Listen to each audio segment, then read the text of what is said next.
Hi and welcome to Financial Zula, where we give you information, insight and tips on just about any financial topic in and around Namibia. In today's video, we are going to be having a discussion about how much should I be saving? So what is that amount?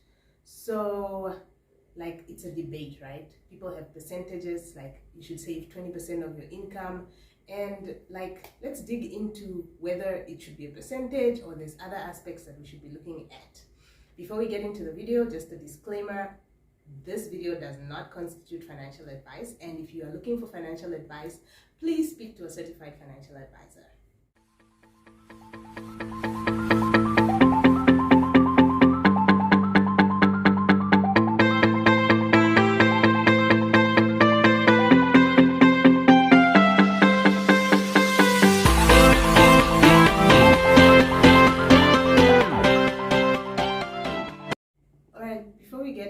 Discussion, let's just talk about why saving is so important. Like, why are we having this discussion? What's the purpose of saving? Okay, so saving is important for three reasons. These are my three personal reasons why I save, so I'm just sharing them with you. Number one, it's there for security. If anything comes up, if there's an emergency, if just something you weren't expecting, right? Even if it's not an emergency and it's not within your normal budget, normal spending, and you need to spend, you have security because you have money that you can take from, you have savings that you can take from. Number two, it gives you freedom to make your decisions. So in case of something that comes up that you weren't expecting, you have the freedom to make your decision. You have the freedom on how much or how you're going to spend money because you have the money available. And the final reason is that it gives you less stress. You don't have to stress about having to borrow money from somebody else, getting into debt, worry about having to ask somebody for money, because that's also very stressful, and it just keeps you nice and calm because now you're like, okay, I have money to take from. And that's why we should be saving. So it is important when saving to know exactly how much you're going to save. Why? Is that if you save too little, then what was the point of saving? You still need a bailout. You still need somebody to give you some money, because at some point when you need the money, and especially when it's an emergency, you're going to need a bailout. So what was the point if you saved too little, right? And if you save too much, what you're doing is that instead of having put that money somewhere where it can make you some money, or you could have invested it and then you got some good returns, you are now sitting with money just in your savings that's not building you anything, that's just sitting there, and you are just losing out by having that extra saving. So that's why you shouldn't save too much or too little. Another important thing to note about saving, which also a lot of people debate about, like, why are you saving money? Why do you have money sitting there that's not doing anything for you? Is investments, right? So it's good to know the difference between saving and investing, right? So your savings have purposes and reasons and timelines, and they meet your goals or they are within your goals. That's amazing. You should have savings. But your investments are like usually long-term. They're not short-term. It's something that you keep for a while and it grows and it brings you some money after a while, right? So the difference between saving and investing is that you don't want to have saved up $1,000 and then you're like, yo, I have a lot of savings now, so I'm going to invest this money. And now you invest the $1,000 somewhere where you are going to get it back only after a year. And now you are in the middle of the year and you need $1,000 as an emergency, and now you're going to pull out the investment before it matures, before the year that you had intended to keep it in your investment for, right? So you need to have savings for such situations, because you don't want to dig up your investments when the time for digging them up has not come, when they haven't matured, when they haven't bore fruit, I would say. So you need to have savings somewhere where you can also reach them in cases of emergency, even when it's not an emergency, right? You just need to have savings somewhere. Okay, now let's talk about how much you should be saving.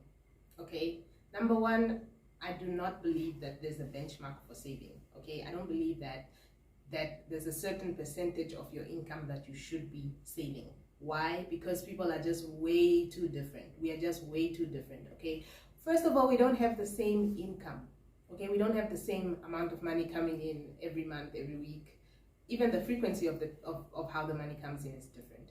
We don't live in the same cities, and even if we lived in the same cities, guys, some locations are much more pricey than other locations.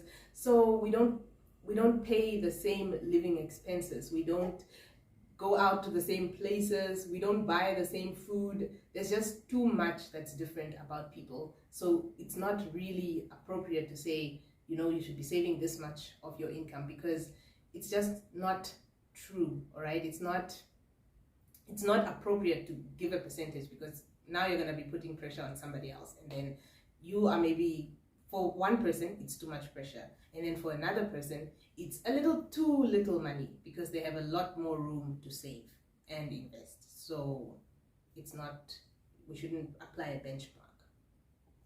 With that said, saving therefore needs to be purposeful. It needs to be goal driven. It needs to be being done for a specific reason, all right? So you set a financial goal and you say that I like trips, but anyway, I want to go on a trip in 3 months time. So you save for that trip. You set a financial goal where you want to buy property after a certain number of years, or you save towards that goal. That's really how it should work, or it should be working. And that will also help to drive where to save your money, how much to save. It's just, it needs to be goal driven. It needs to be purposeful. It can't be out of the air where you're just throwing money into a tin. Like, yeah, every month I'm putting in $100, but what is it for? Like, what is the purpose of it?